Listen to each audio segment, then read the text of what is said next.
अस्सलाम वालेकुम स्टूडेंट्स, मैं हूं इज़ा बतूल। आज की वीडियो में मैं आपको इंशाल्लाह फर्स्ट ईयर का कंप्लीट पेपर सॉल्व करके बताऊंगी। उर्दू का हर सवाल को कितने मिनट्स में आपने सॉल्व करना है, कितनी उसके पेजेस होने चाहिए, कैसी प्रेजेंटेशन होनी चाहिए, ए टू जी मैं सारी डिटेल्स बताने लगी हूँ। वीडियो थोड़ी सी लंबी हो सकती है, लेकिन आप लोगों ने ध्यान से और लास्ट तक देखनी है। यहाँ पर मैं एक अहम बात बताती चलूँ, जिन स्टूडेंट्स को कट मार्कर से नहीं लिखना आता वो बिल्कुल परेशान ना हो, वो सेम इस तरह की प्रेजेंटेशन सिंपल मार्कर से भी कर सकते हैं। और सबसे अहम बात, ऐसी प्रेजेंटेशन से आपका बिल्कुल भी टाइम वेस्ट नहीं होता। मैंने खुद बोर्ड में इस तरह की प्रेजेंटेशन की थी और अल्हम्दुलिल्लाह गुजरांवाला बोर्ड में फर्स्ट पोजीशन उर्दू में मैंने हासिल की थी। मैं इस तरह की प्रेजेंटेशन कर सकती हूँ, तो आप लोग भी कर सकते हैं, बस आपकी प्रैक्टिस होनी चाहिए। तो चलते हैं जी वीडियो की तरफ। बिस्मिल्लाहिर्रहमानिर्रहीम। तो सबसे पहले आपने नज़म का खुलासा लिखना है। पहले पेज में आपका पहला सवाल नज़म का खुलासा का होना चाहिए और वो सवाल आपके फर्स्ट पेज में कंप्लीट आना चाहिए। उसके लिए आपने सवाल नंबर की हेडिंग देनी है, अपनी तरफ से नंबरिंग नहीं लिखनी। पेपर में जो नंबरिंग उन्होंने बताई है, ये सवाल काफ़ी स्टूडेंट्स पूछ रहे थे, तो जो क्वेश्चन पेपर में उन्होंने नंबरिंग बताई है वो लिखनी है। यहाँ पे फर्स्ट ईयर में सवाल नंबर 5 होता है। मैंने 4 इसलिए लिखा हुआ है क्योंकि मैं जो पेपर प्रेजेंटेशन सिखाती हूँ सिर्फ फर्स्ट ईयर की नहीं होती, बल्कि 9-10 के स्टूडेंट्स की भी होती है। तो 9-10 में सवाल नंबर 4 होता है। तो अगर आपको कट मार्कर नहीं यूज़ करना आता तो उसकी डिटेल्स मैं आपको पहले बता चुकी हूँ। फिर आपने पेन की राइटिंग से काम लिखना स्टार्ट करना है। पेन की राइटिंग जिन स्टूडेंट्स की अच्छी नहीं है वो परेशान ना हो। मेरी राइटिंग भी पेन की बहुत गंदी थी। मैंने उर्दू पेन राइटिंग की एक डिटेल से वीडियो चैनल पे अपलोड की है, आप वहाँ से देखें। पेन की राइटिंग से जब भी आपने काम करना है तो कोशिश करनी है कि लिखते हुए आप सारा पेन से ना लिखें, जबकि आप कुछ चीज़ों को अंदर हाईलाइट करें। जैसे मैंने यहाँ पे अल्फाज को हाईलाइट करने के लिए ब्लैक मार्कर 604 मार्कर यूज़ किया। तो हमेशा अंदर वाले पॉइंट्स को हाईलाइट करने के लिए 604 मार्कर यूज़ करते हैं। मैं अपने चैनल पे बाकायदा राइटिंग सिखा रही हूँ, तो अगर आप ये राइटिंग सीखना चाहती हैं तो मेरे चैनल को सब्सक्राइब कर दें, और अगर नहीं भी सीखना चाहते तो फिर भी सब्सक्राइब कर दें ताकि आप पेपर प्रेजेंटेशन की वीडियोस देख सकें। नज़म के खुलासे का जो नंबर होता है वो 5 होता है। इसके टोटल 5 मार्क्स होते हैं और इसकी लाइंस 10 to 12 लाइंस में आपका नज़म का खुलासा कंप्लीट होना चाहिए, और इसको आपने 5 से 8 मिनट के अंदर लाजमी हल करना है। इसकी रीज़न क्या है, मैक्सिमम जो टाइम है ना वो 10 मिनट्स में आपने इसको सॉल्व लाजमी करना है। मैंने भी पेपर में 10 मिनट्स में सॉल्व किया था और इजीली सॉल्व हो जाता है। अगर आपकी प्रैक्टिस हो तो आप हर चीज़ को बहुत ध्यान से, नीट एंड क्लीन और स्पीड से लिख सकते हैं। तो दूसरा सवाल, आपने सवाल नंबर 7 हल करना है, जिसमें दरख्वास्त नवीसी या फिर रसीद नवीसी आती है। अब आपने दरख्वास्त लिखनी है कि रसीद लिखनी है। तो मैंने बोर्ड के पेपर में दरख्वास्त लिखी थी, क्योंकि दरख्वास्त में ना हर एक लाइन के ना नंबर स्पेसिफिक है। इसका एक नंबर, इसका एक नंबर, इसका एक नंबर, इसके जितने भी मैंने नफ्स मजमून के बताए हुए हैं मुझे भी याद नहीं है। मैंने एक एक सवाल की अलग-अलग पेपर प्रेजेंटेशन बताई है। उन सब का लिंक मैं डिस्क्रिप्शन में देती हूँ, आप वहाँ से एक एक सवाल को हल करने का तरीका देख सकते हैं। तो सवाल नंबर 7 को मैंने हल किया। दरख्वास्त को 10 मिनट में आपने हल करना है और उसके 10 मार्क्स होते हैं। दरख्वास्त नवीसी की हेडिंग आपने लाजमी देनी है ताकि चेकर को पता चल जाए हम क्या लिख रही हैं। जब आपने ये चीज़ लिखनी है ना, बाखिदमत जनाब हेड मास्टर, तो अभी मैं किसी स्टूडेंट का कमेंट पढ़ रही थी, उसने लिखा हुआ था कि ये सारी लाइन ये जो सारी लाइन है ना, अलिफ बे जीम, ये सारी एक ही लाइन में आप कंप्लीट करें। इसके लिए आप पेन से काम करें। तो 9-10 में मैं रेकमेंड करती हूँ आप पेन करें, पेन से लिखें। लेकिन फर्स्ट या सेकंड ईयर में हमारी टीचर ने हमें पेन से नहीं लिखवाया था, उन्होंने मार्कर से लिखवाया था। तो मैं अपनी टीचर को फॉलो करती हूँ और रिजल्ट आपके सामने है मेरा। तो अगर आपने इस चीज़ को फॉलो करेंगे तो इंशाल्लाह आपके मार्क्स आएंगे, आप परेशान ना हो। ये लाइन यहाँ पे कंप्लीट नहीं हो रही थी, इसलिए नेक्स्ट मैंने लिखा है। तो आप इस तरह काम कर सकते हैं। उसके बाद उन्वान तो आपने लास्ट में लिखना है, जनाब आली की हेडिंग दी। अब ये देखिए, ये चीज़ें मैंने कुछ 605 से लिखी हैं, कुछ 604 से लिखी हैं। अब आप सोच रहे होंगे ऐसा करने से पेपर में टाइम वेस्ट होता है, तो आप सारा 604 से लिख लें अगर आपको लगता है। अगर आपकी प्रैक्टिस है तो कोई भी टाइम वेस्ट नहीं होता। मैं आपको बताऊंगी कि मेरे पेपर्स में कितने टाइम मुझे मिला था एक्स्ट्रा।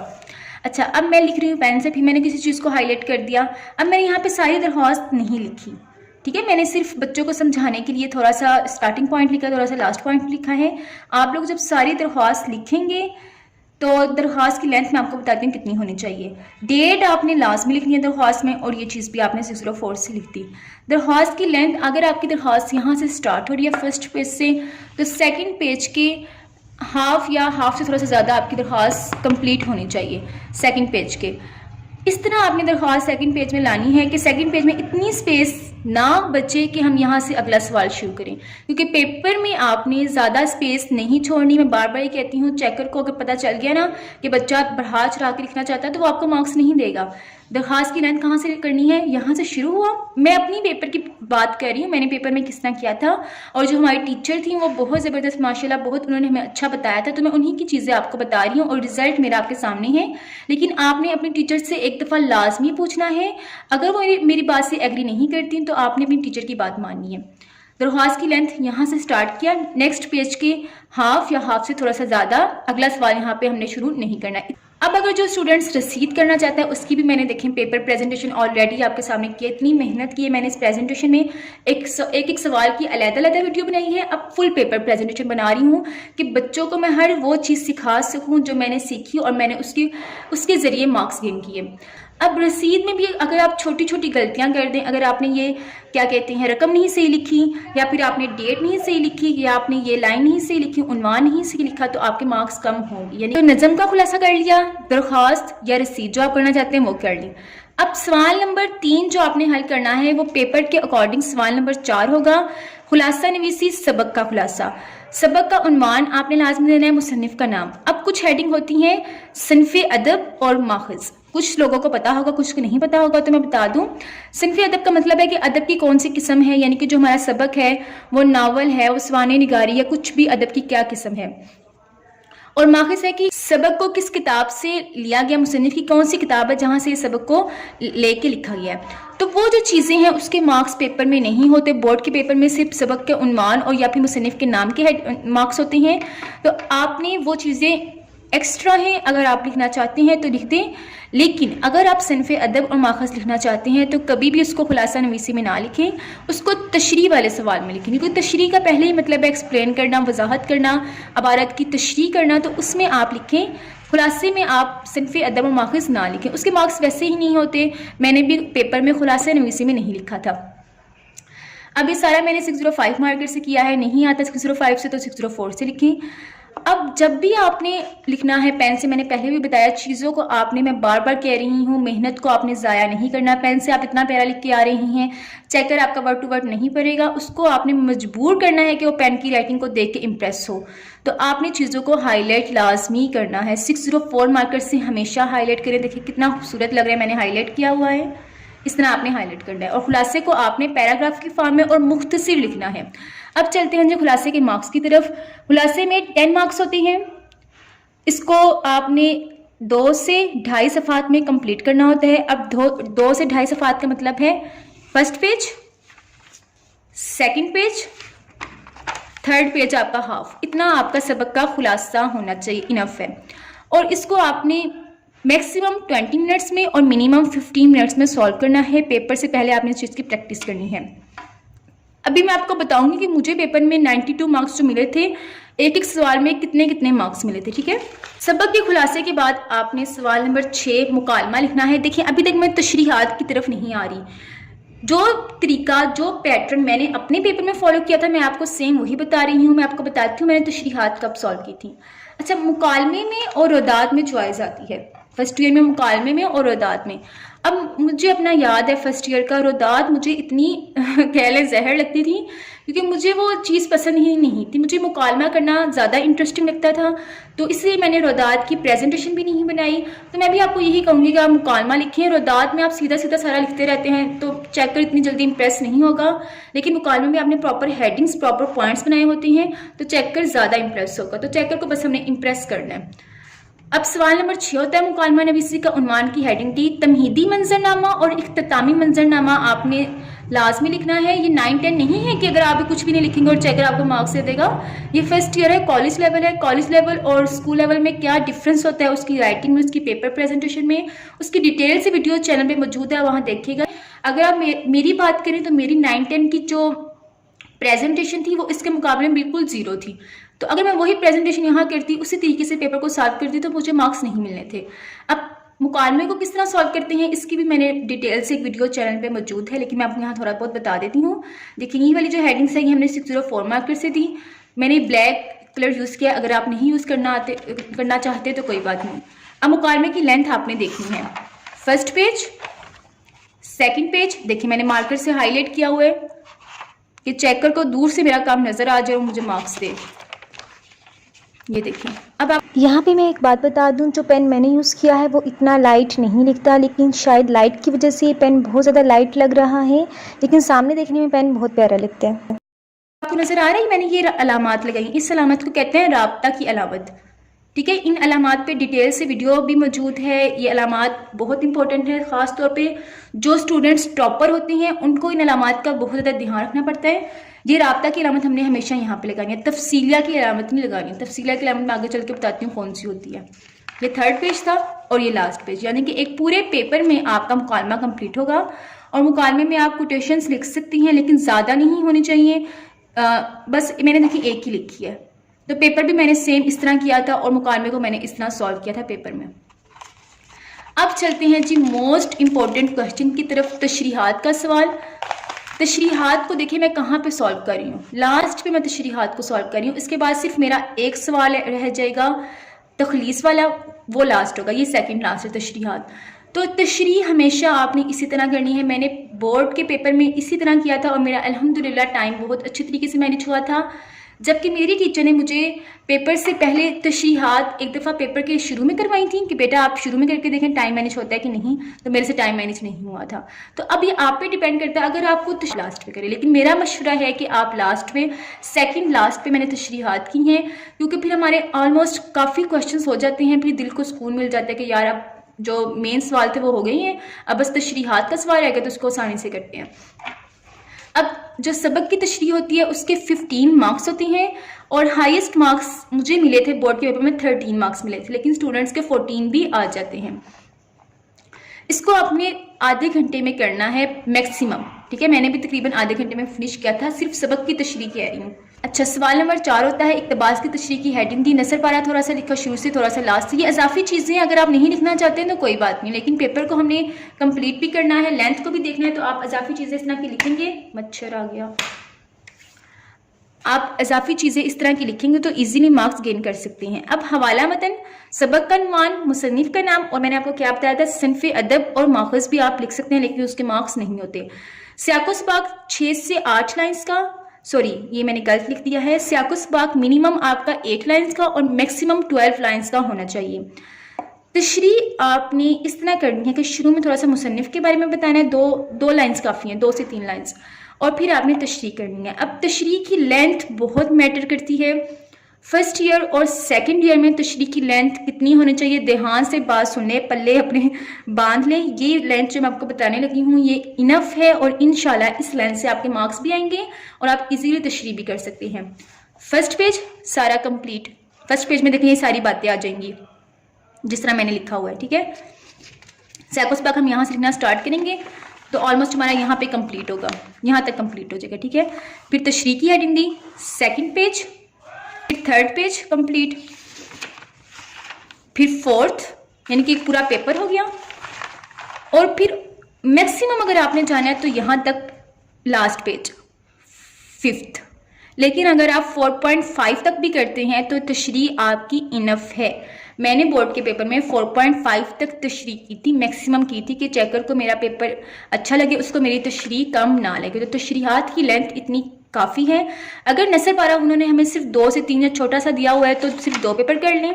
कोटेशंस आप तशरीहात में लाजमी लिखें, हवाले के अशार लाजमी लिखें, और उसको लिखने का तरीका क्या है, कोटेशंस को किस तरह लिखें, वो अभी मैं आपको आगे चल के बताती हूँ। वो तरीका भी मैंने आपके सामने पेश किया हुआ है। अगर आपको मेरी वीडियो पसंद आ रही है तो एक छोटी सी रिक्वेस्ट है, चैनल को सब्सक्राइब कर दें और बेल आइकन को भी प्रेस करें ताकि मेरी आने वाली वीडियोस आप आसानी से देख सकें। अच्छा, मैं पहले ना किसी भी वीडियो में ये सब्सक्राइब कर दें और ये वाला रोना नहीं रोती थी, लेकिन अब मैं दूसरे यूट्यूबर्स को देखती हूँ तो मैंने भी डिसाइड किया हर वीडियो में मैं ये कहूँ, क्योंकि मेरे सब्सक्राइबर्स कम हैं, वो लोग कम हैं जिन्होंने मेरे चैनल को सब्सक्राइब किया हुआ है वो कम है, और जो मेरी वीडियोज़ को वैसे ही देखते हैं सब्सक्राइब के बगैर वो लोग ज़्यादा हैं। तो आप लोग प्लीज़ चैनल को सब्सक्राइब कर दें ताकि आने वाली वीडियोस आप देख सकें।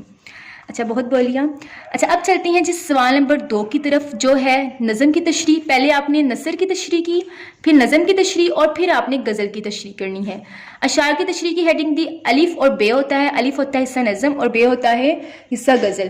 तो आपने ऊपर शेर लाजमी लिखना है। अब मेरी बात ध्यान से सुनिएगा, फर्स्ट ईयर और सेकेंड ईयर में हिस्सा नज़म में हिस्सा नज़म से 2 अशार आते हैं जिनकी तशरीह हमने साथ ही करनी होती है, यानी कि दोनों अशार की तशरीह हम साथ करेंगे, जबकि हिस्सा गज़ल में 3 अशार आते हैं और तीनों की आपने अलहदा अलहदा तशरीह करनी है। नज़म के उन्वान और शायर के नाम के एक नंबर होता है, वो आपका बिल्कुल करेक्ट होना चाहिए। अगर नहीं आ रहा बोर्ड के पेपर में तो प्लीज़ किसी एक दूसरे से पूछ लें, लेकिन इस चीज़ को गलत ना लिखें। नसर आपकी मैक्सिमम 4 लाइंस की होनी चाहिए और मिनिमम 2 लाइंस की। ठीक है, मैंने यहाँ पे लिखा हो 4 लाइंस की फर्स्ट और सेकंड ईयर के लिए। ये असल में मैंने ना फुल पेपर प्रेजेंटेशन की वीडियो चैनल पे अपलोड की थी, सॉरी फुल क्वेश्चन की वीडियो के फुल क्वेश्चन को किस तरह सॉल्व करते हैं, तो आप वहाँ से भी देख सकते हैं। नज़म की तशरीह की अलहदा वीडियो है, गज़ल की तशरीह की अलहदा है और नसर की तशरीह की अलहदा। तशरीहात कितनी होनी चाहिए नज़म की तशरीह की, यहाँ से आपने स्टार्ट की। फर्स्ट पेज ये हो गया सारा, second page, third and last, यानी कि फुल पेपर आपका हो जाएगा नज़म की तशरीह का। ठीक है, दोनों अशार की तशरीह आप साथ करेंगे। इसके 15 मिनट्स होंगे, 15 मिनट्स में इजीली आपका फुल पेपर हो जाएगा और 10 मार्क्स की तशरीह होती है। फिर आते हैं जी गज़ल की तशरीह की तरफ। ये भी सवाल नंबर 2 होता है। गज़ल की तशरीह में एक एक शेर की आपने अलहदा अलहदा तशरीह करनी है। शायर के नाम का 1 नंबर होता है, एक शेर की तशरीह के 3-3 नंबर होते हैं। नसर आपने लिखी। अच्छा, नसर का ना यहाँ पे मैं बात बता दूँ, गज़ल और नज़म में उन्होंने नसर नहीं पूछी होती, उन्होंने बस लिखा होता तशरीह। तो कुछ स्टूडेंट्स कह रहे थे मेरी वीडियो के नीचे कमेंट करके कि मैम हम नसर नहीं लिखते, हम नसर ही को तशरीह में लिख देते हैं। तो वेल एंड गुड, आप बेशक ना लिखें, ठीक है, क्योंकि नसर की तशरीह के नसर के अलहदा मार्क्स नहीं है। ये नहीं कि नसर के अलहदा नंबर है, जिस तरह 9-10 में होता है, उनमें तो अलहदा मार्क्स होते हैं ना। फर्स्ट ईयर और सेकंड ईयर में ये चीज़ नहीं है। आप ज़रूर पेपर को देख लीजिएगा, क्वेश्चन पेपर को, कि उन्होंने नसर के नाम, बल्कि मैं आपको अभी देख के बताती हूँ। ये मेरे पास सेकंड ईयर की बुक है, फर्स्ट ईयर की तो मेरे पास बुक ही नहीं है। ये देखें, ये सवाल आया हुआ है, अशार की तशरीह कीजिए, शायर का नाम और नज़म का उन्वान। अशार की तशरीह कीजिए, शायर का नाम।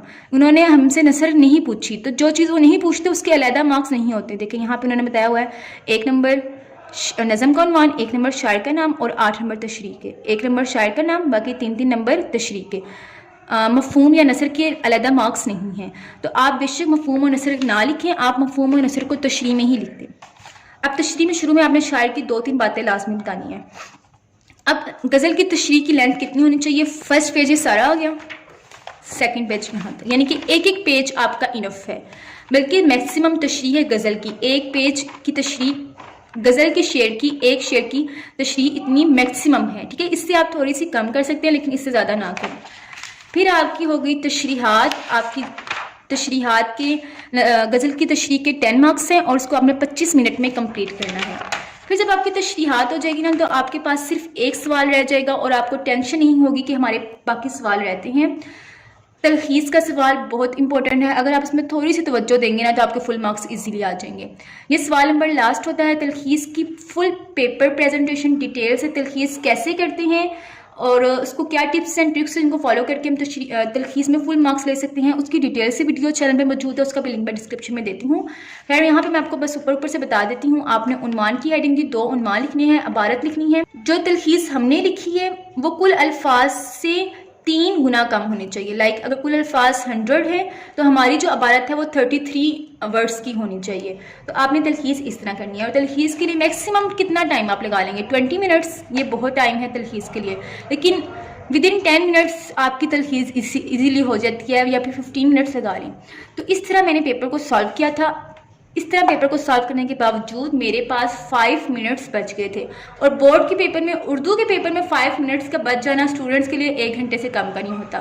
फिर उस 5 मिनट्स मैंने अपने सारे पेपर को एक दफ़ा देखा था कि मैंने कहीं पे, ये देखिए, ये तफसीलिया की अलामत है, ये राब्ता की अलामत है, ये मैंने गलत तो नहीं लगा दी, ये अलामत बहुत इंपॉर्टेंट है चेकर्स के लिए। ये मैंने कोसैन वावैन की अलामत गलत तो नहीं लगाती। तो आपने ये जो है ना नज़म का उन्वान और शायर का नाम, इसको आपने कॉमास में नहीं लिखना। ठीक है, मैंने अपनी एक वीडियो में गलती की हुई है, तो ये कॉमास में आपने नहीं लिखनी।